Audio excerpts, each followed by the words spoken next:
Bonsoir à tous. Moi, je m'appelle Alexander Thaïs, pour ceux qui ne me connaissent pas. J'étais, il y a encore quelques mois, au W3C, donc les gens qui font les standards du web, etc. etc. Moi, j'étais spécialisé sur des questions de données exposées sur le web. C'est fortement relié au sujet de ce soir. On va bien s'amuser et je voudrais juste vous faire remarquer une chose. Le titre, c'est pas REST API ou quoi que ce soit, c'est Web APIs. Retenez juste ça, parce qu'on va revenir dessus. Et aujourd'hui, je travaille chez Pellucid Analytics à New York et on fait des trucs sympas en ce cas-là. Alors, il va y avoir trois grosses phases ce soir. La première, je voudrais juste être sûr que les fondamentaux pour HTTP sont bien maîtrisés. Il n'y a pas grand-chose à comprendre. Je vais réexplorer les 2-3 concepts qui sont derrière REST, Hypermedia, etc. Mais la première question que je voudrais qu'on se pose, c'est pourquoi est-ce que finalement on est là ce soir à discuter d'API Web et de REST. Et avant toute chose, je voudrais savoir si vous êtes posé la question, en fait, à chaque fois que vous faites quelque chose dans un projet, il faut toujours se demander qui sont les personnes qui sont impactées et pour quelle raison on fait les choses d'une certaine manière et pas d'une autre. Pour chacun d'entre vous, si vous êtes intéressé pour déployer des API Web, est-ce que vous êtes posé la question qui sont les utilisateurs? Sont-ils internes? Sont-ils externes? Les données sont-elles publiques? De quelle façon est-ce que je m'attends à ce que les personnes vont l'utiliser? Quelles technologies vont-ils utiliser? Etc. etc. Et aussi essayer de deviner quel genre d'interaction il va y avoir avec cette API. Et parce que malgré tout le monde en fait aujourd'hui parle de REST et essaye de soit suivre pour de vrai les principes REST, soit en fait va appeler son API REST parce que finalement dans l'air du moment tout le monde fait un peu ça. Bon, j'imagine qu'il y a au moins deux mots ici dont vous entendez parler. Je vais revenir en long en large en travers dessus. Hypermedia et HATOAS qui finalement sont aujourd'hui les deux mots qui définissent le plus proche REST. Mais finalement revenons aux bases. Alors je ne devrais pas dire HTTP, c'est plutôt le web de base. Première chose dont on parle sont des ressources. Les ressources sont juste des choses qui sont identifiées par des URI. De manière générale, une URI ne dit pas grand-chose, mais lorsqu'on utilise le scheme HTTP, on suppose qu'on est capable d'interagir avec une ressource. Et les interactions sont en fait guidées par d'abord la représentation, c'est-à-dire si je ne suis pas capable de comprendre la chose avec laquelle j'interagis, je ne peux pas faire grand-chose avec. Donc on va voir comment on fait pour régler ces problèmes-là. Et comment est-ce qu'on fait aussi pour définir justement la sémantique associée à une ressource.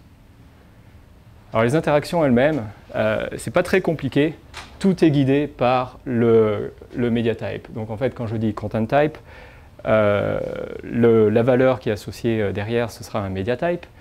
Et la spécification associée à un media type, on va voir ça un peu plus en détail après.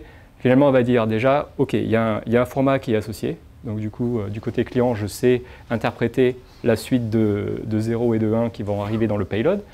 À partir de là, j'ai une sorte de typage, on va dire, et je vais pouvoir dériver donc, un modèle d'interaction, ou processing model, et quels sont les contrôles hypermédias. Donc qu'est-ce que je peux vraiment faire avec cette ressource? Tout sera guidé par le media type qui est là. Alors comment ça marche? Alors, il y a plusieurs endroits où c'est défini. Celle qui est la plus à jour, c'est certainement celle que vous trouverez dans HTTP bis. Donc, ça définit ce qu'est un media type. Donc, ça fait partie des métadonnées qui sont échangées dans les interactions HTTP. Et surtout, là, ça vous redirige vers cette spécification qui est en fait juste un gros document HTML qui va dire, donc bien sûr, il va y avoir énormément de lignes. C'est à cette adresse-là, dire effectivement, si je vois ce media type-là, je sais, bon, il faut bien lui donner un nom, mais surtout, je sais où trouver la référence qui définit ce media type. Donc ça, c'est pour l'ensemble des media types normaux. On va voir plus tard qu'il y a un ensemble de media types un peu plus spécifiques qui ne répondent pas à cette règle. Mais la plupart des media types que vous utilisez tous les jours vont être en fait référencés à cet endroit-là. Et en particulier, celui que vous aimez bien tous les jours, JSON, il est défini à cet RFC, et voici grosso modo comment JSON est défini. Donc juste 4 types primitifs, string, numbers, boolean et null. et deux types structurés, les objets et les arrays. Rien de plus, et en particulier, aucun modèle d'interaction n'est spécifié pour JSON. Ça veut dire que si je vois application JSON, la seule chose que je sais, c'est que je peux utiliser un parseur JSON. C'est tout. Sinon, vous êtes en train la plupart des gens vont en fait oublier ça et vont ajouter de la sémantique qui va venir d'un peu n'importe où. Et le problème, c'est que rien qu'en regardant le media type, je suis en train de tricher, je suis en train de mentir sur vraiment ce qu'il y a dans ma représentation. Il y a un peu plus que du JSON, puisqu'il y a un modèle d'interaction qui n'a pas été défini. Alors, très bien, comment est-ce que je fais pour finalement définir mon propre modèle d'interaction pour mon application? Ce que la plupart des gens qui font du REST vont vous expliquer, c'est il y a une exception, il y a un truc un petit peu particulier dans les media types, c'est que vous pouvez définir le vôtre. Donc il y a un préfixe un peu spécial qui s'appelle vendor prefix, c'est le VND dot, et après vous mettez à peu près ce que vous voulez. Donc cette partie-là, là je le contrôle, par exemple. Enfin, c'est ça le problème, si personne ne le contrôle vraiment. Mais au moins, vous pouvez déjà commencer à encoder de l'information. Donc là, je dis, c'est pas juste JSON, c'est autre chose. Et la deuxième chose que j'ai envie de faire, c'est pour finalement, toujours dans le souci de mes utilisateurs, je vais essayer de réutiliser un format que la plupart des gens savent comprendre, parser, etc. Donc vous pouvez utiliser, la recommandation des gens qui font du REST, ça sera de dire, je veux en fait déléguer à JSON la partie format. Donc ça s'appelle un media suffix. Il y a une autre table un peu IANA qui définit ces informations-là, et ça va tout simplement pointer vers un autre media type. Donc c'est une première façon de composer un format existant avec un media type sous votre contrôle pour finalement définir votre propre sémantique. Une autre façon de faire, donc il y a une autre spécification de manière générale, ça s'appelle les link headers. Il y en a en fait pas mal qui existent. Et finalement, entre la ressource avec laquelle vous êtes en train d'interagir, vous êtes capable de définir un lien. Donc là ici, un lien, plutôt une relation. Donc là ici, ça serait la relation profile. En réalité, si vous allez voir dans la spécification pour les links, c'est pas ce lien-là, mais bon, c'est facile à trouver. La valeur de la relation va exprimer une sémantique particulière qui va en fait s'ajouter à celle du media type qui est ici. Donc du coup, si vous n'êtes pas en contradiction avec la version originale du media type, vous avez une possibilité de rajouter la sémantique par-dessus. Donc il ne faut pas faire n'importe quoi. Et en particulier pour tout ce qui est interaction, REST, etc., il y a ce rel profile qui a été défini, et ça répond exactement au cas de tout à l'heure, sauf que là maintenant, il est possible d'utiliser une relation qui peut être découvrable. Le problème principal, je reviens en arrière avec cette approche-là, c'est que en tant que client, si j'ai fait un head et que je vois juste ça, je n'ai aucun moyen de trouver, je n'ai aucun moyen autre que Google, donc la pire chose qui puisse arriver pour ce genre de cas-là, de trouver la documentation associée à ça. Donc c'est ce qu'on appelle out-of-band information. Ça n'est pas défini au même endroit, c'est quelque part et le lien est un peu flou. Ici, là, si j'utilise un lien, une vraie URI que je peux déréférencer, au moins je peux trouver la documentation. C'est déjà une amélioration. Mais du coup, est-ce que vraiment c'est suffisant? Chaque personne va définir son propre modèle d'interaction, même s'ils sont tous à peu près équivalents. Et oui, c'est du vrai REST, c'est-à-dire que votre application, bon, il y a d'autres contraintes, mais imaginons que vous les avez bien suivies, ça sera du REST, mais finalement, ça va marcher très très bien dans votre monde cloisonné pour votre API. Mais vos utilisateurs, en fait, qui, eux, la plupart du temps, lorsqu'ils font ça, ils vont en général interagir avec plus d'une API, vont faire de l'intégration de données, vont finalement devoir coder un client spécifique pour chacune des API qui a été définie. Ce qui, finalement, n'est pas vraiment dans l'intérêt de vos utilisateurs. Donc, ça, c'est un copain qui avait écrit ça dans une présentation. Vous pouvez lire le reste de la présentation, elle est très intéressante aussi. Mais Donc Hypermedia, et en particulier ici dans le cas de HeyToAs pour le H. Tout le monde est familier avec HeyToAs ici? Donc HeyToAs, c'est l'idée que Hypermedia, donc Hypermedia c'est utiliser des liens dans les représentations.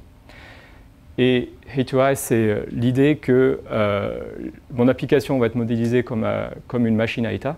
Vous avez tous vu une machine à état, juste des cercles avec quels sont les états possibles à partir de l'état courant. Et ça va être encodé dans la représentation que vous voyez juste par des liens. Donc par exemple, je suis sur Amazon en train d'éditer un panier. Les interactions possibles, ça va être ajouter un élément, ça va être enlever un élément, visualiser une version résumée du panier, etc. etc. Et en suivant HeyToAs, tous les cas possibles vont être eux-mêmes encodés comme des URI. C'est-à-dire que l'application n'aura pas besoin de reconstruire une URI, d'encoder quoi que ce soit côté client. C'est très déclaratif. Je n'ai pas d'autre choix, je suis des URI. La sémantique, savoir pourquoi et comment je dois suivre ces URI, va être définie par justement le media type ou le write profile que vous avez défini avant. C'est un peu là que ça se joue. Mais finalement, cette histoire de panier, peut-être que ça va être défini par Amazon, peut-être que ça peut être vachement intéressant si vous réutilisez la même sémantique. Du coup, vous abaissez ça devient plus facile pour les utilisateurs de réutiliser du code qu'ils avaient peut-être déjà fait pour Amazon. Et c'est là que ça devient vraiment intéressant. C'est comment est-ce que je fais pour réutiliser les bouts d'interaction qui viennent d'autres endroits plutôt que redéfinir les miens. Sinon, c'est l'un des gros travers de REST. Vous allez sur les grosses API qui sont bien REST aujourd'hui. Vous avez vingtaine, trentaine de media types différents qui sont définis pour l'API. Pareil sur l'API d'à côté et on ne s'y retrouve plus. Surtout que la plupart des cas sont en fait un peu toujours les mêmes. C'est-à-dire, pourquoi est-ce qu'on fait du REST? Si vous regardez un peu partout, ce n'est pas une application complète qu'on va définir, on va surtout se focaliser sur les données. C'est comment exposer des données, c'est le plus gros use case que vous allez trouver. Deuxième use case, c'est comment est-ce que je rajoute des données et comment est-ce que je les partage. Donc, est-ce qu'il est possible finalement au moins pour cette partie-là, lorsque je me concentre sur les données, d'avoir une situation qui soit un peu meilleure et faire en sorte que tout le monde suive des patterns un peu plus intéressants.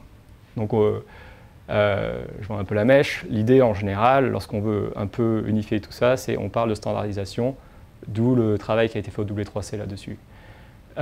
Et en particulier, une fois qu'on a géré les données, comment est-ce que je fais pour interagir, c'est-à-dire pas juste les consommer, mais en plus en créer de nouvelles, les modifier, etc., etc.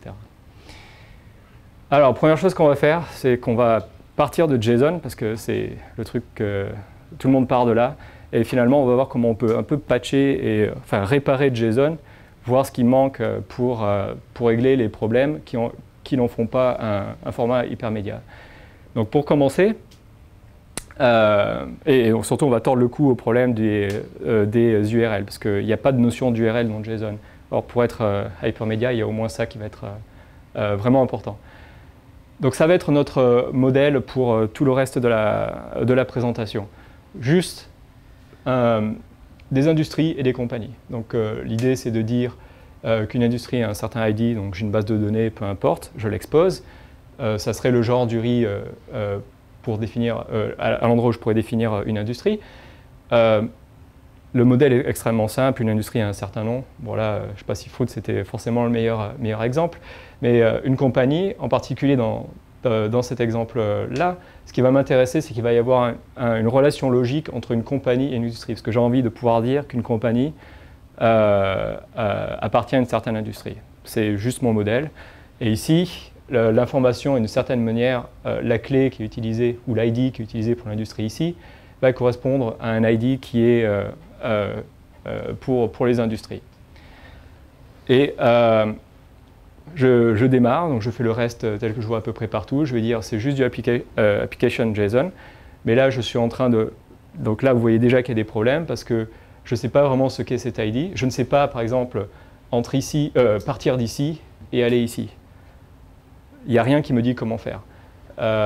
Sauf si, effectivement, je lis la documentation où magiquement j'aurais trouvé une une description des ensembles des URI, comment elles sont, et de mes données, comment elles sont organisées sur mon site. Donc ça ne marche pas. Première chose que je vais faire, c'est au lieu de parler juste de clés, c'est que je vais utiliser de vrais, au lieu de juste un token, je vais utiliser des vrais URI. Donc déjà, je sais que je peux rebondir à partir d'ici. Et pour les trucs qui sont un peu de la notion, enfin, qui sont de l'ordre du protocole et pas vraiment des données, pour l'instant, ma convention, ce sera d'utiliser un @ devant les attributs de JSON, juste pour pouvoir faire une différence simple. Donc partout où vous verrez un @ ça sera plutôt de l'ordre du protocole. Dans JSON, je suis en train de fixer mes problèmes, et le reste, ça sera du ressort de mon domaine. Donc, première chose, c'est j'identifie toutes mes ressources avec des URL. Bon, en réalité, ici, je n'avais pas vraiment besoin d'une URL, je sais déjà avec qui je suis en train de parler. C'était une information redondante. Le seul endroit où c'est vraiment intéressant, c'est ici.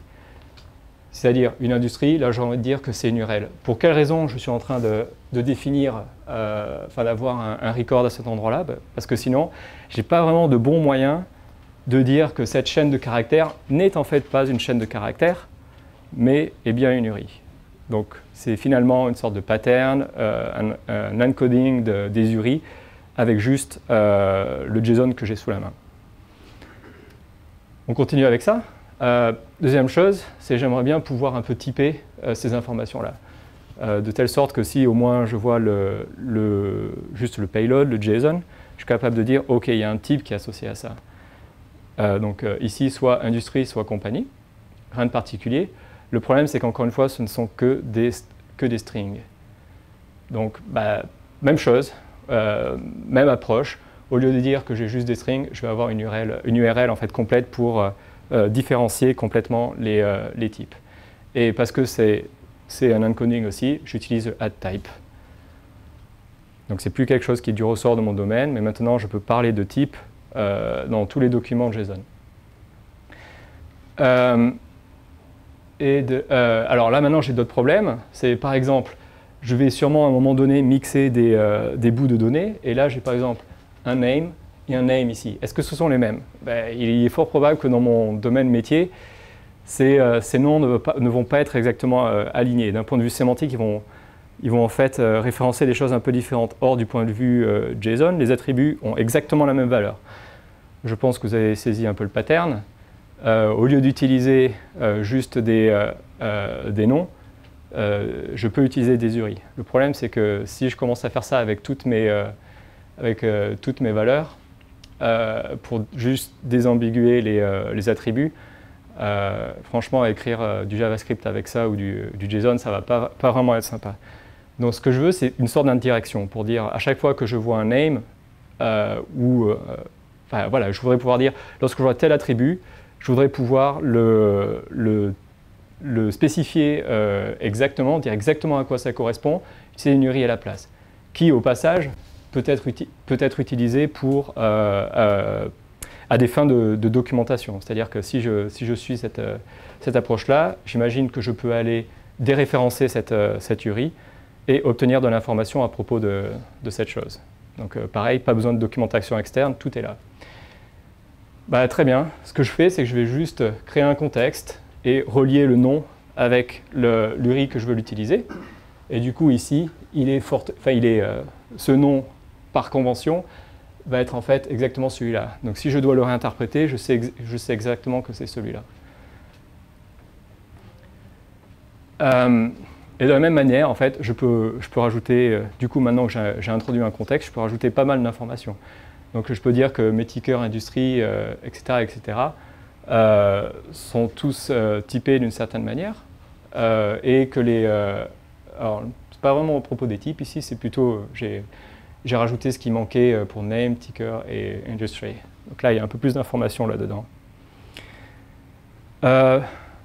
Et parce que parfois, je vais avoir... j'ai pas forcément envie de donner des URI longues partout. J'ai envie de dire que l'ensemble de mon vocabulaire est défini à un certain endroit. Je veux dire, à chaque fois que je m'attends à une URI, concatène la valeur qui est ici avec la valeur qui est là. Donc c'est juste pour un peu factoriser. Donc à chaque fois, vous voyez, il y a de l'information qui remonte dans le contexte et je suis capable de... Ça me donne beaucoup plus d'informations sur ce qui est derrière, tout en raccourcissant un peu ce qui est à l'intérieur. Bon, ce qui est intéressant, c'est que je n'ai pas vraiment inventé tout ça. En fait, c'est vraiment utilisé, enfin c'est déjà défini, ça s'appelle JSON LD, bon, qui en fait pour le media type est retourné. LD pour link data, donc l'idée d'avoir des données qui sont reliées entre elles. Je n'ai rien inventé, ceci est du JSON LD tout à fait correct, avec le contexte, le vocab, etc. etc. Donc il y a une spécification W3C qui décrit ça, je crois que c'est devenu une recommandation en fin d'année dernière, si je ne dis pas de bêtises. Si vous voulez juste... donc il y a un site où vous pouvez interagir directement avec du code et pouvoir jouer, il y a plein d'exemples, c'est vraiment bien foutu. Vous n'en avez peut-être pas conscience, mais c'est extrêmement utilisé. C'est massivement déployé déjà aujourd'hui. En particulier schema.org, si vous êtes intéressé pour faire du SEO, de ce genre de choses-là. Il y a eu énormément de changements ces 2 dernières années. Et donc c'est pour ça que là, vous retrouvez au moins là-dedans les principaux moteurs de recherche. Mais sinon, maintenant, alors, ouais, je devrais mettre plutôt Gmail aussi pour Google. Mais toutes les données structurées dans Gmail, maintenant, c'est du JSON LD. Tout ce à chaque fois, vous avez des dates, des choses comme ça. Donc à chaque fois que Google est capable, dans son interface web, d'extraire des informations, en réalité, elles ont été embarquées en tant que JSON LD. Donc c'est utilisé. Alors, juste pour finir là-dessus, il est même possible, d'après les spécifications, et c'est aussi utilisé à plein d'endroits, d'extraire le contexte à un endroit particulier, il est juste ici, et ensuite d'utiliser un link header, donc vous vous souvenez, augmenter la sémantique associée à un media type. Donc là, je peux revenir sur un media type JSON, j'augmente la sémantique en disant ceci est du JSON LD et tu peux trouver le contexte à cet endroit-là. Du coup, tu sais comment interpréter cette information-là. Donc, vous êtes capable de dire, un client pourra télécharger ça une bonne fois pour toutes, ça sera mis en cache, et à chaque fois que vous exposerez une ressource de votre API, que le client verra ça, il saura exactement quelle est la sémantique associée à ce JSON qui finalement est du JSON LD. Alors, bon, on a déjà fait un bon progrès là, hein. C'est vraiment pas mal ce qu'on a fait. Mais ça ne suffit pas, parce que les besoins qu'on a sont quand même un peu plus intéressants dès lors qu'on a des données qui sont dans plusieurs documents à la fois. Et c'est là que ça devient vraiment intéressant, d'avoir des URI sous la main. Alors, en particulier, ce qu'on a fait pour l'instant, c'est juste du linking. C'est de dire, par exemple, la relation entre l'industrie et la compagnie se fait juste par un lien. Donc, en tant que client, je peux rebondir, exactement comme sur le web, je clique à chaque fois et j'explore. Donc c'est en ça que je suis HeyToAsk. Donc les données elles-mêmes sont... Enfin, je peux explorer les données. Mais parfois, j'ai besoin d'un truc un tout petit peu différent. J'ai besoin en fait d'avoir des informations associées à l'industrie, ne serait-ce que pour des raisons d'efficacité, où j'ai pas envie de faire 2 get par exemple. Là, il n'y en a que 2, mais je pourrais avoir des trucs un peu plus poussés. Je voudrais avoir plein de sous-documents, des sous-sous-documents, etc. etc. Le seul problème, c'est qu'en faisant ça, là, je suis en train de dire que, OK, mon industrie, ici, n'existe que dans le contexte de ma compagnie. Ce n'est pas vraiment ce que je voudrais faire. Ça veut dire que pour si j'ai 2 compagnies avec la même industrie, dans cette version-là du modèle, c'est-à-dire qu'elles vont être dupliquées d'une certaine manière, que c'est relié avec des problèmes de normalisation, etc. Donc ce que j'aimerais bien, c'est avoir un peu le meilleur des 2 mondes. Bon, déjà, je voudrais être capable de pouvoir parler de cette industrie, sachant qu'elle est reliée à la compagnie. Dans le JSON même, vous n'avez pas la possibilité de faire ça. Mais en fait, c'est quelque chose que vous faites tous les jours en HTML. Vous êtes capable de dire, OK, j'ai mon document HTML, je veux pointer vers ce nœud-là. Il suffit juste d'utiliser une hash URI. Donc, lorsque vous avez URI hash quelque chose, vous savez, le get enlève complètement la partie avec le hash parce qu'elle n'est définie que du côté client. Je charge le document, je regarde le media type. Le media type, c'est comme ça que je vais savoir comment interpréter le hash. Donc le hash est lui-même dépendant du media type. Dans HTML, c'est un nœud. Dans JSON LD, donc en fait, ça décrit un graphe. Et là, c'est un des nœuds du graphe à l'intérieur du document. Donc là, ce serait juste, finalement, ce sous-document ici, je peux en parler. Donc du coup, je peux parler de l'industrie qui est là, de l'industrie Q6, ici, qui est à l'intérieur de la compagnie C3, juste en utilisant cette URI-là. Je peux vous la passer, et on saura qu'on parle tous de ce nœud qui est là. Alors du coup, on peut pousser un peu plus loin, parce que au lieu de dire que c'est défini à l'intérieur du document, on pourrait dire, hey, peut-être qu'en fait c'est à l'extérieur. Donc ça, c'est vraiment intéressant, parce que là, j'ai dit, ok, si tu veux l'autorité, je ne suis pas l'autorité, donc moi, compagnie, je ne suis pas l'autorité pour parler de l'industrie. Par contre, je te donne les informations que j'ai. Et du coup, si tu veux aller voir, tu peux aller voir, tu peux faire un get, c'est bien défini, mais je ne t'oblige pas à le faire. Et là, tout marche. Donc ça, c'est ce qu'on appelle inlining, parce que l'idée, c'est de dire, je vous sauve, vous n'avez pas besoin de faire vous-même le get, dans beaucoup de cas, en particulier si vous contrôlez l'ensemble de l'application, le serveur va être capable de faire ça pour vous. Donc, pour juste finir avec JSON-LD, on était parti de cette version du JSON pour juste arriver à quelque chose comme ça. Et modulo, inlining, etc., etc. Donc vous voyez qu'en réalité, c'est vraiment très proche. En réalité, JSON-LD a été réalisé pour pouvoir faire ce genre de choses. Et en particulier, c'est plutôt dans l'autre sens. Non, en fait, c'est exactement dans ce sens-là. Je pars d'un existant et je suis capable de spécifier la sémantique de chacun des éléments de mon JSON. Parce qu'en réalité, il y a le modèle qui est derrière s'appelle RDF, qui est un modèle de graphe, et il y a plusieurs sérialisations, et JSON-LD n'est que l'une des sérialisations. Le use case, c'est vraiment, pour JSON-LD, c'est de partir de JSON pour aller vers RDF. Mais il y a d'autres sérialisations qui peut-être sont plus adaptées à vos use cases, mais c'est déjà un très bon début. Je peux vous laisser lire un peu tout ça, mais effectivement, donc on a vu les trois possibilités pour finalement exprimer des relations entre des bouts de data, des bouts de données qui ne sont pas forcément reliés. Et d'ailleurs, les données peuvent être à des endroits complètement différents. Donc de la même manière que sur une page web, je suis capable de mettre un lien vers Wikipédia, là je peux mettre un lien vers une donnée qui est définie dans Wikidata. Donc oui, Wikipédia aussi utilise RDF. Du coup, parce que tout est une URI, je sais exactement qui a le contrôle pour une ressource. Je n'ai pas besoin d'encoder ça d'une manière un peu bizarre. Qui dit URI, encore une fois, dit je ne me pose plus de questions, où sont définies les choses, quelle est la documentation. C'est la même chose. L'ontologie, le vocabulaire et les valeurs que j'utilise dans mon JSON sont exactement les mêmes choses. Donc il n'y a plus d'ambiguïté. Exactement la même chose pour les types. Et ça donne la possibilité, par exemple, s'il y a des experts qui ont défini des vocabulaires et qui sont mis à les partager, vous pouvez commencer à les réutiliser.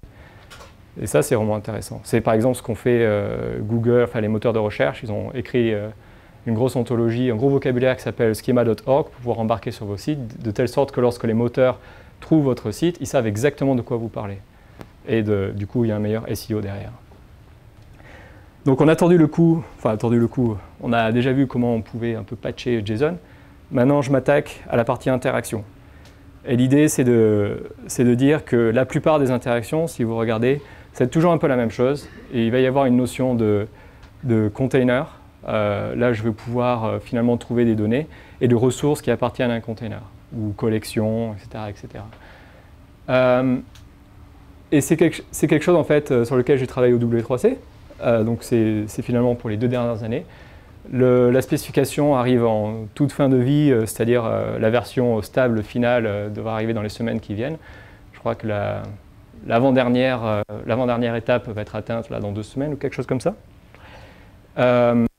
Et c'est finalement quelque chose. Donc vous prenez RDF, le JSON-LD que vous avez, dont j'ai parlé avant, mais c'est un peu plus général ici. Et vous voulez interagir de manière REST pour les interactions que je viens de décrire, c'est-à-dire créer des données, les lier, etc. Donc là, l'objet, il y a 2 gros types d'objets. Il va y avoir la ressource telle que, vous avez déjà les bonnes intuitions pour les ressources, et le container qui va pouvoir contenir les ressources. Donc finalement, donc là, je vais dire mes compagnies existent dans un container qui a cette tête-là. Donc application JSON ou JSON-LD, etc. Si je type bien, il n'y a pas de souci. Donc là, on va supposer que tout est... non, alors là, c'est vraiment du JSON, mais ce que la plupart des gens vont faire, c'est quelque chose un peu comme ça. Et là, ça va être plutôt la version LDP. Mais grosso modo, je vais dire que mon container contient un ensemble de ressources et je vais donner les URI. Donc du coup, je vais au moins pouvoir décrire mon domaine. Là, c'est exactement la même chose, en rajoutant donc, des informations qui viennent de LDP, en typant. Donc là, on voit qu'on a des informations qui viennent de votre modélisation, le fait de dire que ceci est un ensemble de compagnies, et qui viennent de LDP. Donc déjà, grâce à RDF et JSON-LD, je suis capable de dire les informations qui viennent du protocole, les informations qui viennent de mon domaine, je peux les mettre ensemble, les disambiguer, en donnant finalement, ces trucs-là sont résolus vers des URI complètes grâce au contexte. Donc je peux vraiment mixer des choses qui, a priori, n'ont rien à voir. Et pareil, plutôt que juste un contains qui serait défini je ne sais où, j'utilise des informations qui sont définies. Donc ça fait partie du vocabulaire de LDP, c'est tout à fait bien défini. Et là, j'ai des informations ici. J'ai mes objets qui sont contenus. On a vu la technique du inlining. Du coup, vous pourrez utiliser la même technique ici. C'est lorsque j'accède à l'état du container, rien ne m'empêche en fait, d'inliner tout ou partie des ressources qui sont définies à l'intérieur. Du coup, je contiens toujours ces URI qui elles-mêmes ont des informations. Donc là, j'ai deux niveaux d'inlining. Et donc, bon, je pense que vous saisissez l'idée. Je reviendrai plus tard sur le link. Alors justement, comment est-ce que je fais pour étendre pour spécifier mon interaction? Donc, on a décidé dans LDP de ne pas utiliser l'idée du media type. Plein de raisons. Et on n'a pas... Alors, normalement, on aurait dû utiliser Rel equals profile, le truc dont je vous ai parlé un peu plus tôt. Mais en fait, on a utilisé Rel equals type. C'est-à-dire que à partir du type d'une ressource, on déduit l'interaction model. Donc en pratique, voilà comment ça marche. C'est-à-dire que vous dites, lorsque j'accède à mon container, le container dit « Hey, je suis un container, je suis de type container ». Enfin, ici, basic container, il y a 3 sous-types, mais retenez juste le basic container. « Hey, je suis donc je suis un basic container, donc du coup, tu peux déduire les interactions, les interactions qui viennent du basic container ». La raison pour laquelle on a fait ça, c'est simple, c'est parce qu'il y a déjà énormément de clients JSON-LD, RDF qui existent et qui lisent le web, qui crawlent le web et qui trouvent des données. Et ils trouveront exactement les mêmes données qu'avant. Ils ne seront pas forcément intéressés dans les interactions, mais ils seront capables de comprendre le RDF sans avoir besoin de comprendre un nouveau media type. Donc le fait que ce soit orthogonal, ça permet ce genre de pattern. Et le modèle lui-même donc, définit surtout ces entités-là. Donc de base, la ressource, donc c'est vraiment ce qui est au plus haut niveau. À l'intérieur, il peut y avoir... Donc la plupart des ressources vont être en fait des données. En réalité, elles peuvent être aussi des binaires. Donc LDP va plus loin que juste les données. On peut mettre des images ou n'importe quoi dans les containers. Le container lui-même est un type particulier de ressource, c'est-à-dire que je vais trouver du RDF à l'intérieur, mais il va avoir un modèle d'interaction un peu plus poussé, comme on peut imaginer. Et il y a 3 types de containers, mais celui qu'il faut vraiment tenir, c'est le basic container, qui fait vraiment tout ce dont on a besoin. Les autres sont vraiment particuliers. Donc il n'y a qu'une seule manière de parler de la nature même d'une ressource, c'est au travers de Rel equals type. On n'utilise pas du tout le media type, donc le content type. C'est important, par exemple, pas juste lorsqu'on consomme l'information, mais aussi lorsqu'on envoie l'information vers le serveur. Le content type aussi peut être envoyé de cette manière-là. Et c'est comme ça qu'on va pouvoir dire je veux créer soit un container ou je veux créer une ressource normale. Donc c'est important de spécifier dans ce cas-là le Rel equals type. Et après, on a les... Alors, si vous lisez ça, en réalité, c'est que vous êtes un peu habitué aux patterns de REST qui viennent un peu partout. C'est toujours un peu pareil, c'est-à-dire un get sur le container renvoie l'ensemble des ressources qui y sont associées, ce qu'on appelle l'état. Donc, rien de particulier. Créer une nouvelle ressource, j'ai juste besoin de poster sa représentation vers le container. Donc je poste le contenu d'une compagnie sur le container et il est censé pouvoir me créer quelque chose. Je n'ai pas le contrôle de où ça a été créé, en tout cas par défaut, mais le serveur est censé pouvoir me renvoyer un HTTP 201 avec un header location disant « Ok, je l'ai créé, voici à quel endroit ». Alors en réalité, il y a la possibilité d'influer sur cette information-là. C'est avec un slug header. Donc lorsque je fais le post, je peux dire, je peux donner des informations supplémentaires, disant ok, je te poste une compagnie, mais en fait, j'aimerais bien que tu lui donnes tel ID ou je ne sais quoi, et on peut mettre cette information-là dans le slug header. Donc c'est vraiment slug, 2 points, et la valeur que je veux. Mais en réalité, le serveur est toujours libre, en tout cas dans la version la plus générale, de faire un peu ce qu'il veut. Mais rien ne vous interdit de définir un container qui a une sémantique un peu plus poussée et qui... non, ça va, merci. D'avoir une sémantique un peu plus poussée et qui en fait dit que le slug header doit être exactement ce que vous voulez et que s'il ne peut pas le faire, par exemple il y a une collision, il y a déjà une ressource qui a le même nom, il peut dire j'échoue ou quoi que ce soit. Donc c'est toujours possible, mais de manière générale, le slug header ne vous donne pas garantie que ça va fonctionner. Et après, les trucs classiques, delete pour supprimer une ressource, dont le container, et put pour overrider. Donc le put, c'est vraiment, je donne une nouvelle représentation, c'est j'oublie tout de l'ancienne, voici la nouvelle. La différence avec le patch, c'est que au lieu de supprimer complètement l'état précédent, c'est je vais avoir un moyen de faire quelque chose d'un peu plus chirurgical. Donc, par exemple, un append, ça pourrait être fait avec un patch. Si je veux faire un append avec un put, il faut que je remette tout ce qui existait avant, plus la nouvelle chose. Parce que je dois effacer en remettant les mêmes informations, plus les nouvelles. Le patch est en cours de définition en réalité. Donc la spec principale va sortir sans avoir le patch. On dit juste, il existera un patch, croyez-nous, s'il vous plaît. Mais le patch va sortir. C'est un peu particulier parce qu'on parle de graph plutôt que de JSON. Mais par exemple, si vous voulez faire juste du JSON, il y a déjà une spec patch JSON patch qui existe.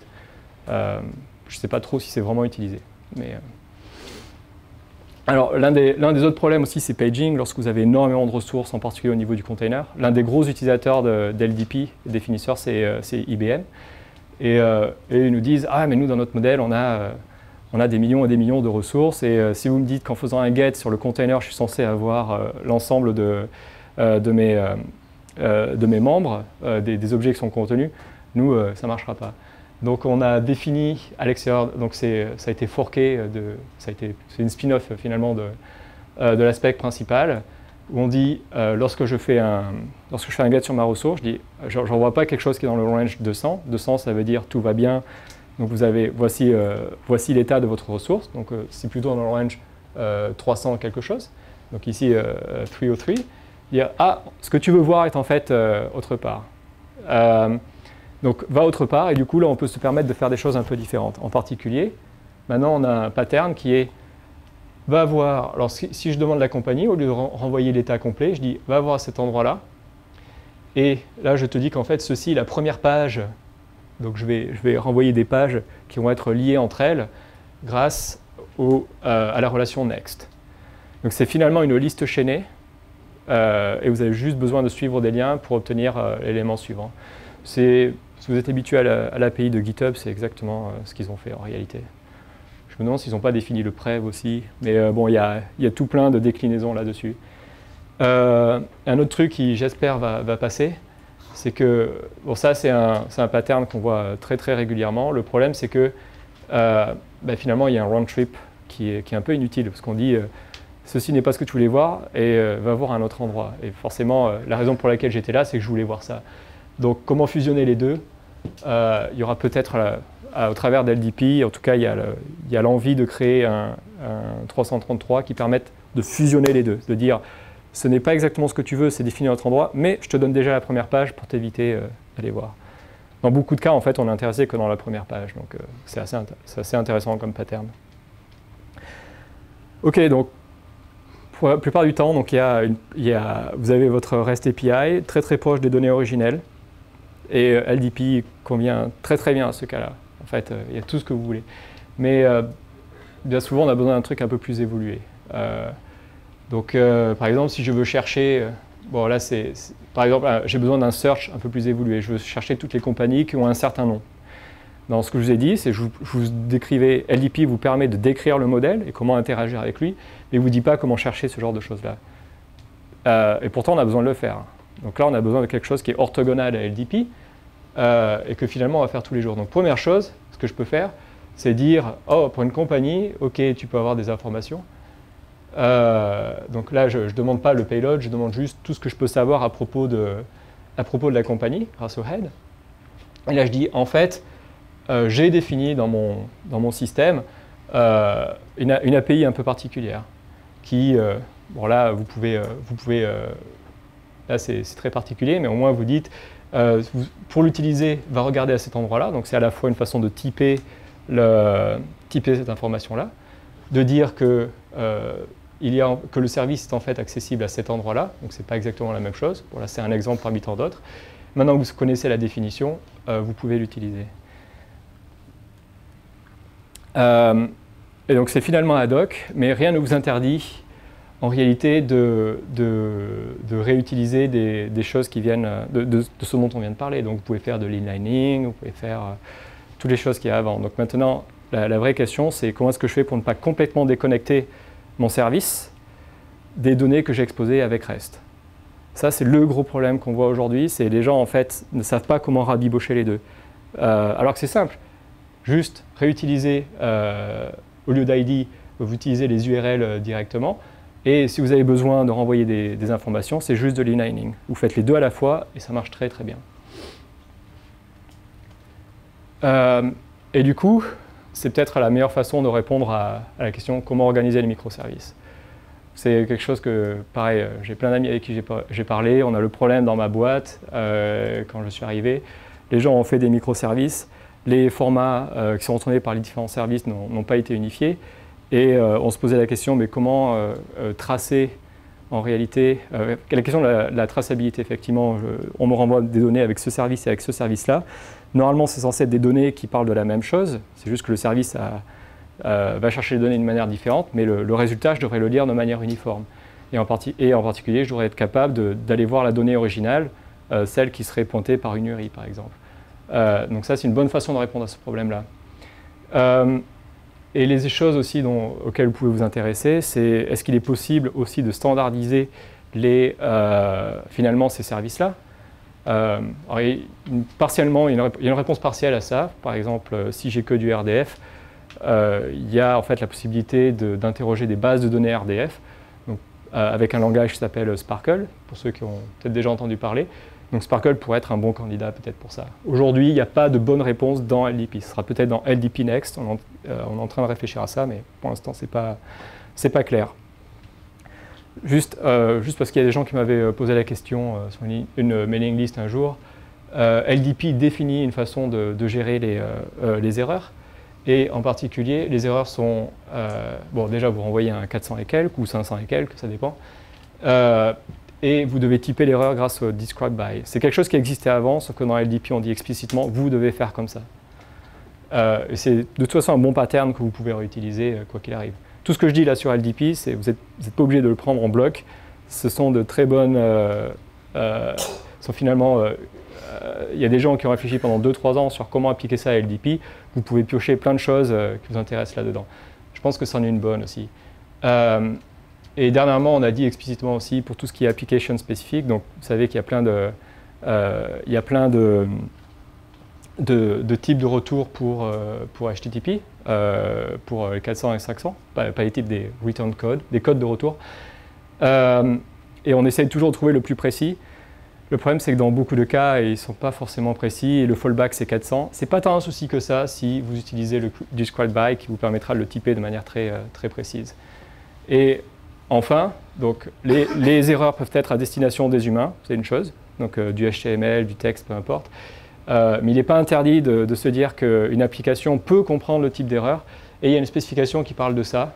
Je ne sais pas trop où ça en est. L'aspect LDP ne dit rien là-dessus, mais vous pouvez en fait faire en sorte que les erreurs, le payload dans l'erreur puisse être compris. Donc, Je vous invite en fait à aller un peu plus loin de vous-même. Bien que c'est écrit en Perl et que ce soit vieux, le premier lien est l'un des meilleurs pour comprendre vraiment dans les détails comment HTTP fonctionne. Les slides sont en ligne, hein, donc vous embêtez pas, je les posterai. LDP à lire, donc l'aspect elle-même est un peu indigeste, je vous conseille fortement d'aller regarder le primer, donc, qui est justement une introduction avec des exemples, etc. Ça, grosso modo, c'est à destination des gens enfin, c'est de la spécification et ça, c'est de la documentation. C'est là que vous voyez la différence entre les deux. Et des introductions générales à RDF, si vous voulez aller plus loin aussi. Mais ce que j'aimerais en fait que vous reteniez pour ce soir, c'est déjà essayer de comprendre les bases de HTTP. Vous pouvez regarder REST, comment c'est fait, mais je pense qu'il y a beaucoup à gagner juste de se renseigner sur comment ça fonctionne. Pas forcément d'aller lire la thèse de Roy Fielding, comme tout le monde en parle, c'est assez long. Je l'ai fait, c'est assez long. Mais déjà comprendre comment les media types fonctionnent et regarder 2-3 exemples sur de HateOS, donc ça peut être vraiment intéressant. Comprendre les problèmes qui limitent JSON. Je pense que passer à JSON LD, c'est pas compliqué, considérez-le. LDP en bloc, même si j'ai travaillé dessus, je dirais c'est peut-être un peu tôt pour... si vous faites du service, c'est peut-être un peu tôt pour proposer ça à des clients. Par contre, si vous avez un besoin d'aller créer une API web et que ce soit fortement orienté vers les données, avec les patterns de collection, etc., qui viennent à l'intérieur, si vous ne savez pas trop comment faire, allez voir dans LDP parce que finalement, toutes ces choses-là ont été étudiées en long, en large, en travers et volées allègrement toutes les idées qui viennent de là. Ça vaut vraiment le coup, au moins, vous n'avez pas besoin de réinventer la roue. Voilà, c'est fini pour moi. Merci.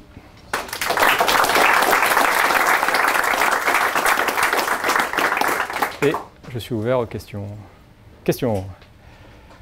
Attends, je vais finir manger ça. Merci. Ça ira. Non, tout était clair ou alors tout était obscur? Ah oui. Comment ça se situe par rapport à OData, par exemple? De Microsoft. Ouais. Alors, c'est super intéressant parce qu'au début, j'étais à l'intérieur du W3C lorsqu'on a commencé à bosser sur LDP. Et la question c'était, est-ce qu'on travaille avec Microsoft pour définir OData? Bon, en réalité, ils n'étaient pas super intéressés à cause de RDF. Donc leur modèle n'est pas tout à fait aligné avec RDF. Et donc OData, il y a beaucoup de choses qui ressemblent à ça dans OData. C'est pas forcément REST à tous les endroits. Et surtout, le plus gros problème d'OData, c'est qu'il n'est pas possible de référencer des données cross-domain. Or, c'est l'un des objectifs affichés de cette technologie-là, c'est de dire que j'ai des données qui ne m'appartiennent pas forcément. Mais du coup, ils peuvent se permettre de faire d'autres choses. Lorsqu'on a écrit le charter à l'époque pour LDP, Microsoft n'a rien eu à redire là-dessus. Ils sont membres du W3C, Et donc ils vont abandonner OData ou... Aucune idée, à mon avis, non. C'est tellement déployé dans leur système. C'est utilisé à plein d'endroits. Mais par exemple, l'histoire derrière LDP, c'est surtout IBM et Oracle, en fait, et quelques autres acteurs, mais des gros acteurs qui en fait ont poussé les limites de web services et qui n'arrivaient pas à scaler, alors pas d'un point de vue technique, mais plutôt c'est plutôt l'organisation des données. Même la façon de les représenter, ils n'arrivaient plus à les représenter derrière des web services. Orchestrer tout ça était trop compliqué en fait de faire ça derrière des services. Et ce qu'ils voulaient, c'est exposer vraiment des ressources. Et web services ne répondaient pas vraiment à ce genre de problématiques. J'ai une question peut-être, si tu permets, plus générale aussi, c'est est-ce que, parce que le JSON, REST, tout ça, c'est lié à un aspect simplification. Est-ce qu'on n'est pas en train de complexifier justement ce qu'on a simplifié? C'est comme tout. On retrouve un peu partout en informatique, c'est-à-dire qu'à un moment donné, on simplifie, et puis on s'aperçoit qu'il y a des problèmes qu'on n'a pas résolus, et qui ont peut-être été résolus, par exemple je pense à XML avec le namespace, des choses comme ça, voilà. On rajoute tu vois, de la complexité à quelque chose qui a été... C'est le gros problème, enfin, c'est le gros problème de notre industrie. Je ne sais même pas si c'est... Enfin, je peux parler que de celle-là parce que c'est celle que je connais, mais effectivement, je pense que la tendance à la simplification est une bonne chose, mais il ne faut pas non plus perdre de vue quel est le besoin. Et le problème des gens, une fois qu'ils ont simplifié, alors surtout s'ils ont eu l'expérience XML, qui maintenant ils font du JSON, ils disent ok, a priori c'est plus simple, mais maintenant leur arsenal est en fait beaucoup plus simple, mais lorsqu'on veut faire répondre à des questions qui sont plus compliquées, ils sont obligés de réencoder énormément de choses avec les petits outils qu'ils ont. Donc l'outil devient simple, mes applications deviennent complexes. Mais c'est intéressant, enfin, ces technologies-là apprennent justement du fait qu'elles étaient trop complexes au début et qu'elles doivent se simplifier pour répondre, parce qu'il y a une guerre entre par exemple des formats et tout le monde y gagne. Mais historiquement, on le retrouve aussi pour d'autres techniques, même pour l'informatique, la distribution, où on simplifie, puis après on s'aperçoit qu'il y a des problèmes. Donc ça marche bien dans certains cas et après on est obligé de regénéraliser. Je pense que le problème c'est d'avoir les bonnes abstractions et de revenir aux idées simples. Là je pense que le problème qui a été introduit par Web Services, c'était que ça a abandonné les principes du web même, c'est-à-dire d'envelopper tout derrière un single endpoint, un point d'entrée unique, et qu'il y avait plein de ressources qui étaient cachées derrière.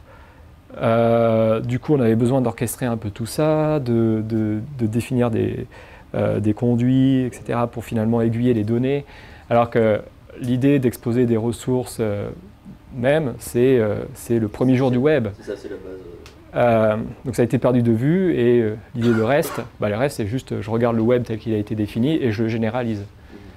La première instance étant HTML, etc., etc. Et là l'idée c'est de revenir à ça aussi. Parce que RDF dit on fait des données sur le web, c'était exactement la même chose. Ils ont complètement oublié la partie web pendant 10 ans, même si à l'époque c'était le branding, le nom c'était web sémantique. Il n'y avait rien de web dedans, rien. Donc bon. D'autres questions? Facile. Vous mettez ça demain en prod. Merci beaucoup.